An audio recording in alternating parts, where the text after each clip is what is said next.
Welcome to PhotoshopUser TV, brought to you by the National Association of Photoshop Professionals. And now, here are your hosts, the Photoshop guys.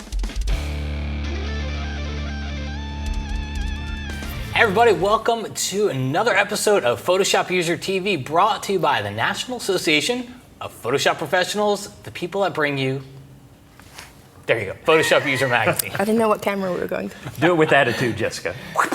She does have a good flip going though there.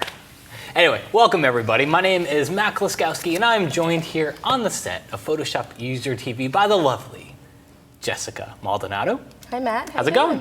I haven't been here with you for a while. I It's like the know. first episode, and then I I should say, I mean, you've been here, but I've been I here. haven't. So sorry. I know about you've that. been here, there, everywhere. I know. It's Having been a great it's time? been a crazy couple of months, but I'm happy to be back, and we have another host with us today, don't we? We have Pete Collins. Yep. I've been gone myself. I've been world traveler. Been getting out of here, having You a were good in time. Hey guys, You were in Germany, right? I went to Germany and London on vacation. It was a great time. Got to hang out with my friends Dave and Glenn. Good to see you. Hi, Dave and See you Glenn. thumbs. And we had a real good time. Cool. All right, so let's see. Let's get a little bit of housekeeping out of the way first. We have an exclusive deal from Peach Pit for all of our viewers here at Photoshop TV, and it is you get the Photoshop CC, which is Creative Cloud Classroom in a Book. And the ebook price is normally $59.99, and people at Peach Pit know nobody in their right mind is going to pay $60 for an ebook. So they have come up with a really good deal. If you use the coupon code KELBYTV, you can get the book for $35.99. So 40% off. $60 for an ebook. It just But what's extra cool about the Peach Pit ebooks, they give you like all the different versions. So you can read it on Kindle, you can read it you in don't have to decide when you PDF, buy yeah. it. You can pretty much just get all the different versions and put it on Yeah, it's anything pretty you cool. want. Yeah, and I think they're doing that. I think if you buy a book, I could be wrong, but I want to say if you buy a print book from the Peach Pit website, you also get. I think Maybe. that's true. I think they're doing that right now. I think. Way to mess with their customer service as they if get they're called. not, you did not hear It might from be me. a couple bucks more, because at Photoshop Yeah. World, I know we were doing like $5 more. $5. You could have the ebook as So, well. good deal though. And then we're like, then you have it anywhere you want. You know, you keep one on your shelf and keep the other one handy on your laptop. Very Or your cool. Kindle or your iPad or. Yeah, it's nice that you don't have to make that decision when Yeah. you're buying it. I think that's what's the good part about it. All right, so deal. I was going to throw it over to you. I'm supposed to do a tutorial about the way things happen, but I have my images right up here, so Awesome. I can jump into it if you'd like. So quick tutorial here. I did this class at the last Photoshop World. It was the art of dodging, or I think I called it the lost art of dodging and burning. And it's something that I found that over the years, I think people have kind of missed in this transition from the analog and the darkroom and everything, moving over to Photoshop. And I think a lot of people miss dodging and burning. And it to me, it's what takes my photos, what I think for me personally, to that next level. Did you ever do it in a real darkroom? Back in high school. Yeah, I did a tiny bit of it first year of college, and I was like, what am I doing here? And then I met Photoshop, and my world was changed forever. Yeah, I did it back in high school, and I can't say I liked it. It's like blasphemy to a lot of photographers, I know. but I can't say I like the darkroom. And in fact, if anything, the darkroom is why, after starting photography in high school, is probably why I left photography. I didn't do anything with it until digital I came think out. I wasn't so awesome at chemistry. I think that traveled Yeah. over with me to photography. And Yeah. then But you came can digital. probably still smell the chemicals if you think about it right now. I think it's It- still in my immediately, nose a little bit. You're thinking about that darkroom and you can That remember all photography those smells. 101, and then spray mount. I have lungs full of spray mount from art school. Anyway. Old school. So the whole basis of the class was dodging and burning, and just how important that I think it really is. Because I saw this article from DeWitt Jones in Outdoor Photography magazine, and he talks about how he sat there and dodged and burned, and it was sculpting the photo, and it seemed like it hit me that because I've always looked for a way to describe it. It's sculpting the photo. You're taking this photo that you saw when you were there and you experienced every 3D sense that's Right. out there. But now it's on this flat screen and you're trying to help people Yeah, you want to get that nuance that you can see with the human eye. One of the little tips that I've picked up over the years to help when it comes to dodging and burning, and I think portraits, landscapes, outdoors, travels, I think everything holds true for dodging and burning. But one of the little tips I picked up over the years is people sometimes have a hard time figuring out what should I dodge and burn, what should I brighten and darken. So here's a little trick for you. Press Command or Control J, duplicate the layer, and then just go under Image, Adjustments, and desaturate, and you see it's even got a keyboard shortcut, Command Shift U. And that takes away all the color in the photo. Now, everybody's got a little bit different of a way. I'm here to tell you guys, I don't think it really matters. You can use the dodge and burn tools, they're good. A lot of people the way I'm about to do it, which is we create a gray layer, we go to Edit Fill, we fill it with 50% gray. All right, and then just change the blend mode to soft light. Soft light hides 50% gray. Right. And then you just take a low opacity black and white brush and you paint. I think either way is fine. Everything's gonna work, it's kind of more of a personal taste thing. But what this allows you to do, so I grab my brush tool here, and I'll just press the letter 2 for 20%. And what this lets you do is it takes all the color out of it and it lets you really concentrate on what's too bright in the image. So to me, one of the things that jumps out are their shirts, right? So I definitely would come over here and I would definitely start to paint on her sweater and his shirt. So you're painting with black to burn just like you would do on a layer mask. Exactly. And that's, we're painting with black. It's a low opacity, 20% opacity brush, which lets us build the effect up. So that's why we can keep clicking, or if you're using a pen and tablet, which you should be if you're doing this kind of stuff. It lets you just build up the effect. So now if I hide that layer, that's before, that's after. And then I can just press the letter X, switch to white, and I'd say, well, I kind of want to brighten his face a little bit, and maybe even brighten her face a little bit. I'll switch back over to black, make my brush a little bit bigger, and maybe I'll even darken a little bit of the background. And by having it as a black and white, it's helped me kind of see what I really want to draw attention to and what I want to take attention away from, rather than just seeing it on the color layer, because now color gets into the way of things. Yeah. And that, to me, kind of makes it clouds the situation a little bit. That's neat. I've done the 50% gray thing, but I haven't done it this way with the black and white layer in between. That's brilliant. It's a little thing I picked up years ago, and I kind of forgot about it, but I've been using it more and more. So. It kind of shows the bones of the structure of the image and takes away some of that distraction, so you could see. And that's a great idea. Anyway, so there you go. Quick, easy, cool fun, stuff. nifty. It is fun. Any other word that I can Snazzy. Snazzy. All right, so we have a very quick break, and when we come back from that great break, we will surely gratuitously talk about our sponsors and then have more tutorials from Pete and Jessica. See you back here in a minute. There's a really big Lightroom conference coming to Las Vegas in September. And if you're into Lightroom, you've got to be there. During this 3-day training event, you'll have unlimited access to the world's top instructors in Lightroom. You'll learn from trainers like Scott Kelby, the world's #1 best-selling book author on Lightroom, Matt Kluskowski, editor of Lightroom magazine and world-leading Lightroom blog, LightroomKillerTips.com, plus Adobe's expert team of instructors like Terry White, Julianne Kost, Brian Hughes, and even Lightroom's product manager, Tom Hogarty, as well as other top instructors in Lightroom training. They'll teach you step-by-step how to take control of your digital photography workflow. If you want to take your Lightroom skills to the next level, you've got to be there. Sign up today.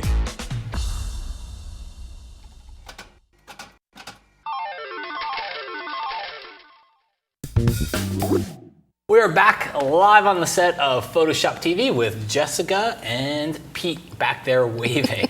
Hey guys, you just saw a commercial for Photoshop World coming up in Las Vegas in early September. We'd love it if you would go to Photoshop World, partly because we are sponsored by the people that put the conference on, but also because we think it is the best conference out there for Photoshop and photography.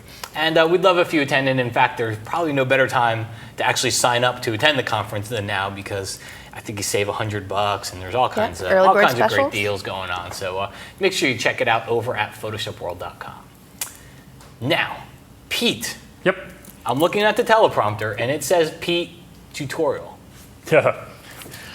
Well, what I guess I got to do something then. All right. What's that a picture of you have there? Well, I'm glad you asked that. Nice segue, Matt. Yesterday, as I was working in the office, as it was getting a little bit later, I hear thunder, and I actually had my bike. I was going to bike home, and so I decided to step outside to see if I was going to be able to bike home, and I was greeted with this outside. Yes, there was a lovely water spout that formed outside of our offices. It was about a mile away.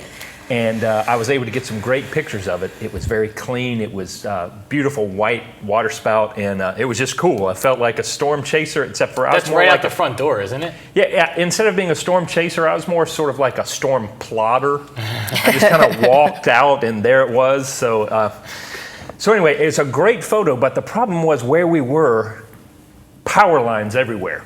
And this doesn't happen just with this, you know. I was trying to yell at the water spout to move over so I could get a better shot. But a lot of times you're going to come into situations where you've got a photo you like, but it's got something in the way, especially something like power lines. So I just want to show you a couple ways that I deal with these wonderful power lines to try to get rid of them. Because this photo's pretty good, but man, I love to have these out of the way. So the first thing I do is I have my background image. I simply create a new blank layer. Now I'm going to use the trinity of tools for retouching here. The spot healing brush, the healing brush, and the clone stamp tool. And each one of them has a strength and a weakness to it, and you kind of really have to move back and forth between the three tools to get the look you want. The very first thing I'm going to attack is I'm going to attack the water spout itself, because that's what I want to make sure it looks really good. So I'm going to zoom into a good level. I'm almost at 100%. I could go to 100%, and I've got it set on a new blank layer up here. And what I do with each of these tools is make sure I have clicked on sample all layers. So what that means is when I take a selection here and I grab this water spout area here and I start painting, it starts hiding that, but it's not touching the actual background layer. It's on its own layer. It's acting as if it's working on the background, but I can always go back and erase, fix, smudge that around if I need to, because it's on its own layer. That's a big help when you're working on retouching. You don't ever want to go on that actual background layer in case you mess up. You want to keep that pristine so that you can make some adjustments. Well, you can see as I use the stamp tool, it works pretty good right here, but as I go out, it starts giving me some telltale signs. If I keep brushing, you can see the clouds. I could probably get away with it a little bit since I'm using a Cintiq. I could finesse that. But what I normally do for something like this is I will come in with my stamp tool, and I'm always looking for a repeating edge that I can use to fake where that power line is. So I'm just going to sample, if you see where I click holding down my Alt or Option button, right up above it, and I take that little sample. Now when I come down, I want to line up. I travel almost directly along the line of the water spout, and I just start painting that edge right there. And if I've made a good selection, I can actually go right across, and if it's the same width, I can knock out that whole power line in one swoop with the clone stamp tool. And that's a pretty easy way to do it, as long as the tone going across whatever you're working on stays the same.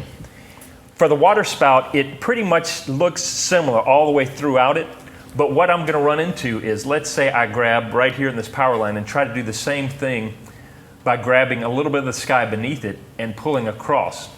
At a certain point, it starts to give me a telltale line that I've cloned all the way across that, so that's not really going to work.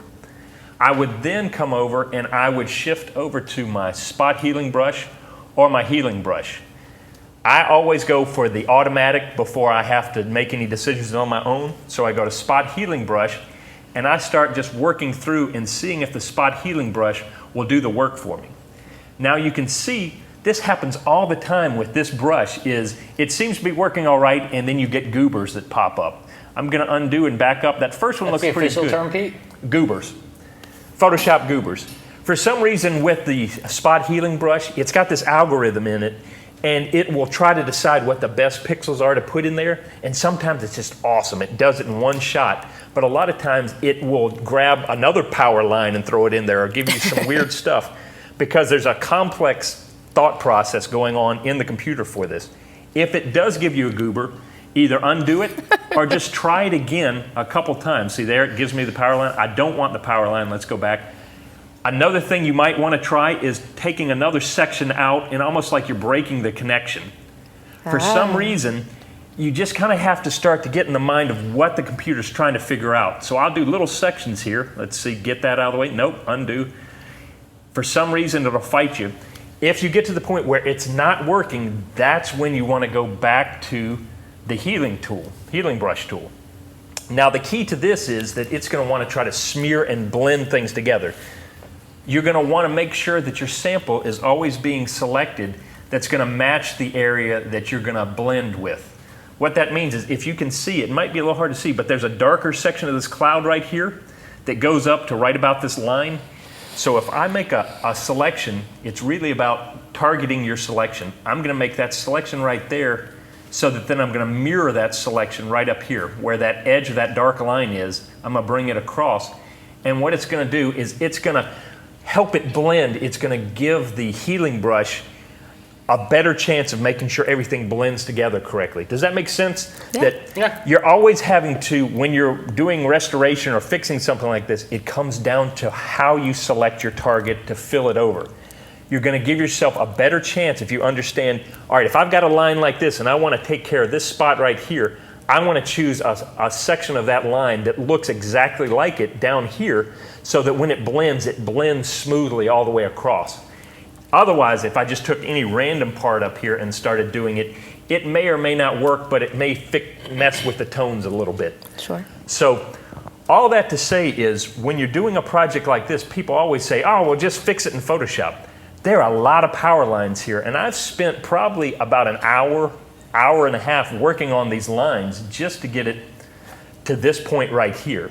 It's not an easy fix because the way the sky is, there's a lot of gradients, there's a lot of tonal changes from one area to the next. You're going to have to go in and you're going to have to be very precise and maybe work an area in little stages to get it to where it looks right. Can you get rid of that stop sign at the bottom? I could. Well, the easy thing, actually, stuff like this is so much easier. I love bushes and trees. Like when I had to come up here and get rid of some of these areas up here, let me show you something. If I've got, say, the power line, we'll come back in here and we'll turn this off. All right, say I've got the power lines in here. I don't know what I just did there. Let's go back over to here. There we go. What I will always look for on this, like you see where this power line is coming into these branches right here? Well, if I were just to come in here and grab some sky, I would then start to lose some of that edge of that leaf right there. So I'd have to either be very precise in getting those leaves just right, get a really tiny brush, or if I undo, what if I take a little section of this leaf right here and bring it down and just start painting right on that edge right there, and it mimics the other leaves. Yep. It gives you this randomness that you've got so many different places to steal leaves from to make the tree look right. If I'm going to do the stop sign down here, easy as pie, I'm going to take this area right here and I'm just going to start working it. Now, what a lot of people get in trouble with is they do something like this, and what's the problem? This area right here, especially the highlights and the shadows, start to create repeating patterns. You see this here and it starts to repeat right there. Best way to fix that is just grab a couple extra little sections and start painting them in and knock away any of those repeating areas. So then it gives it more of an organic feel to it, and in just a couple seconds you've knocked out that stop sign without having to do a lot of work. So I love things like that have a lot of complex things. Those are actually easier to clone. It's the sky with those subtle gradations that show up all your work. So working in the sky, working with power lines, it takes some practice, but if you can do that, you can do a lot of your retouching that it's going to give you a great base to do that. So you start out with that, and you end up with that right there. Very nice, Mr. Collins. Yep. Yeah. Keep that thumb over the Option key and keep Listen, resampling. the whole time, whenever you're working, I've literally got my finger on the Alt or Option button the whole time, and I'm just sampling.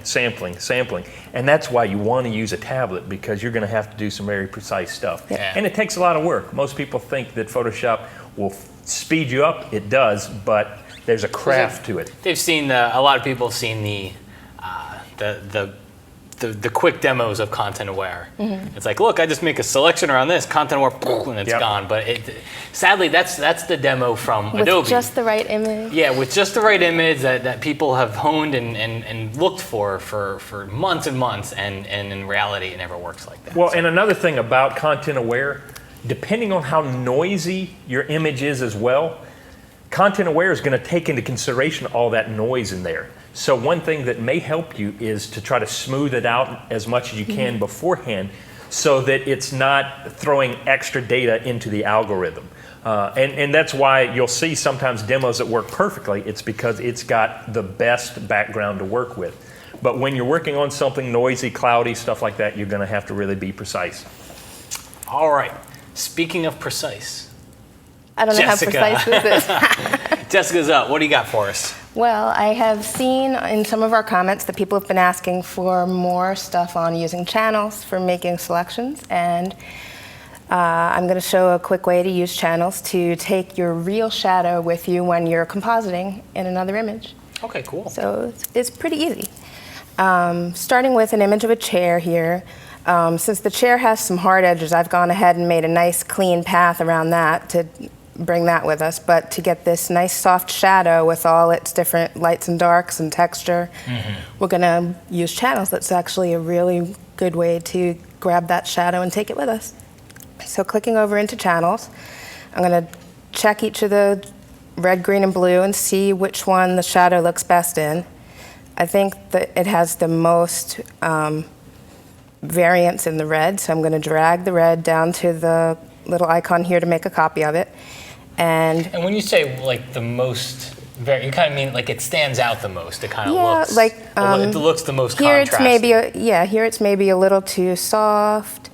In the red channel, it has more darks, more lights, and we're going to try and take some of that varied depth with us. So you're looking for something that looks different from the background to help you select it. And what we've done here is we've made a new channel, an alpha channel, then we're going to turn that into a selection in a minute to sort of take the shadow with us. Now, channels work much like masks, where white is what you want to select and black is what you want to hide. But since we can make more sense of this visually the way it is right now, we're going to keep it like this. And I'm going to go ahead and get a soft brush and bring my opacity all the way up and paint with black on the things that paint with white on the things that I don't want to take. Ooh. Okay. And I'm going to paint all around. So in the end, you kind of almost want a black and white image Yeah, when it's done. yeah. You're making the black and white, which is going to turn into your mask. And right now I'm keeping the shadow because that's going to be the easiest way for our eyes to make sense out of it. And now Command or Control I to inverse that. Clean up any other things by painting over them with black, things that you don't want to take with you. And now all these variations in the light and dark, where it's the most white, it's going to be the most opaque, and where it's black, it's going to be the least opaque. So if you command click on the icon for the red copy mask that we've made, the red copy channel, and go back into the layers panel, it doesn't look like there's a lot selected here, but there is. If we make a new layer by clicking down here, and we'll hide the background, and press D to make our black and white foreground and background colors. I'm going to Option or Alt Delete to fill our selection, and you'll see already we're picking up the different lights and darks of our shadow. I'm going to Option or Alt Delete one more time, or I guess it's Alt Backspace on PC. I'm not a PC person, sorry guys. Delete backspace, same thing. Yeah. All right. Well, and I think when you talked about when you're looking at the marching ants, and a lot of times this will trip people up. They'll see the selection and it won't look like it's got everything in it. Yeah. The marching ants only show anything that's 50% filled or more. Right. But it's still making a selection of those very faint areas. Yeah. So, don't let that trip you up. Right. But I've filled that a couple of times. I'm going to Command D to deselect, and I'm going to link these two layers together. And we're going to drag them into another image and start our composite. And actually the light source is in the opposite direction, so we're going to Command T or Control T to bring up free transform, flip horizontal, and now you have this with its original shadow, and you don't have to worry about creating a shadow. You could go ahead and warp these. You could make a smart object out of them and add some different effects with layer styles. You could do hue saturation to make the chair fit into the background a little better. Kind of just desaturate it a little bit. Yeah. You could go down to the shadow and pull down that opacity and maybe bring it to multiply or soft light to have it blend with the background even better. But you don't have to worry about where the shadow would be. Is the light going to come from the back? That would be a hard one to recreate yourself. Yeah. You know, you can fake shadows in Photoshop, but to have something that's complex with all the different legs and everything, because light's going to play differently off of it. If it's a cast shadow, it's going to have lots of wonky little angles and stuff that your brain might not automatically go to when you're creating a shadow. But if you can take it with you from the original shot, that's the best way to do it. Cool. Excellent.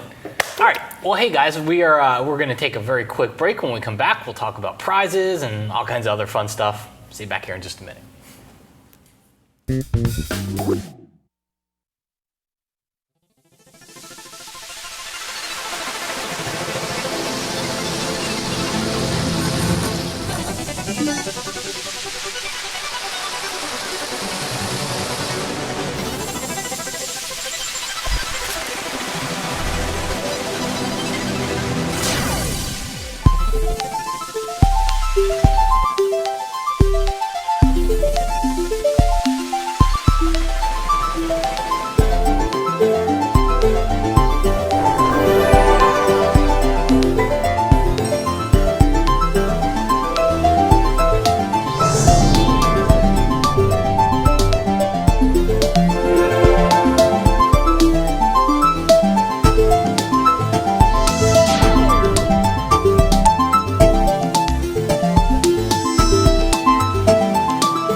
We are back live on the set of Photoshop User TV, and we're pretty much done with the show. I guess it's time to talk a little bit about prizes. Prizes. So we have plugins with Nik software. So this is from Pearson Press, Peach Pit, of course. And John Batdorf has written a great book, Plugins with Nik Software, really plugins with Google/Nik now, because it's not just Nik Software anymore. But I'll let you tell them the big prize, Jessica. What's the big prize, man? She just came in and told us we could.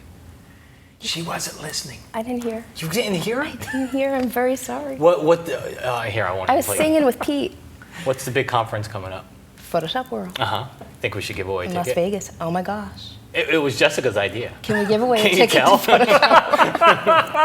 I was going to let you do it. Let's do it. Let's Way do to it. be amazed, Jessica. No, we can't give away a prize that big. We could never do that. Yes, we can. So you will not only win a prize, the ticket to Photoshop than a World book. and the book. That's They'll a get good both. book, but They'll get both, yeah. One person. We can't afford shipping on this and a ticket to Photoshop World. That's like, okay. come on. That's why. Anyway, so yes, you will get a free conference pass to Photoshop World. You still got to get yourself there. You still got to find yourself a hotel, which is really easy to do in Vegas and really cheap to do. But you'll get a free conference pass to Photoshop World. How do they get such a prize, Jessica? Well, you want to go to Photoshop TV, KelbyTV. kelbytv.com/Photoshop User TV. We hope. and go under contests and leave us a comment and your contact information, and we will go ahead and enter you into the pool of potential winners. Can I just mention something on this? Pete and I have had this discussion. I don't know if you've seen this one yet. Guys, I hate to tell you, if you don't win a contest prize, do you know what the thing not to do is? Don't send an email in that says, I never win the contest prize. Did you know why you never could win do you ever win the lottery? How many of you watch and win the lottery? Now, it might not be quite as many people playing the lottery or playing for a Photoshop TV prize as a lottery, but it's not 7. So you're not guaranteed to win a prize. And the reason why I say this is because we just got an email yesterday from somebody that would, and it's not just, it'd be one thing if they said, hey guys, what do I got to do to win a prize? I keep trying, I've been watching you guys for years. They're mad. Oh, we've been accused. These are angry people. We've been accused of fraud, yeah. all kinds of stuff because these people aren't winning. I actually had somebody, the most recent one that I saw, somebody actually said, I never win the prizes. They accused us of fraudulence. And at the end they said, so you should at least send me a book or something. Oh, come on. You know how many times I've called the radio station trying to win concert tickets? I know. Did you send them an email that says I didn't win? Guys, come on. It's yes. See, all the good people are watching, so they're like, really? But yes, there is somebody sitting there that's wondering why. If you have a friend that you know is like that and he's getting ready to send us an email, just stop him. Give him a hug and say it's okay. Anyway. All right, we've beat that subject to death. So just shoot in a little contest prize entry thing there. Still enter. You still have a chance to win. Yeah. I mean, people ask like how many. I mean, there's probably thousands. I don't think there's tens of thousands each week, but your chance of winning is in the thousands. So you've got one of 3,000 maybe. So it's still good odds. It's decent odds. Better than Lotto. Yeah. And you have a lot of fun at Photoshop World. Maybe not as much as winning the Lotto, but I would. A lot more learning. All right.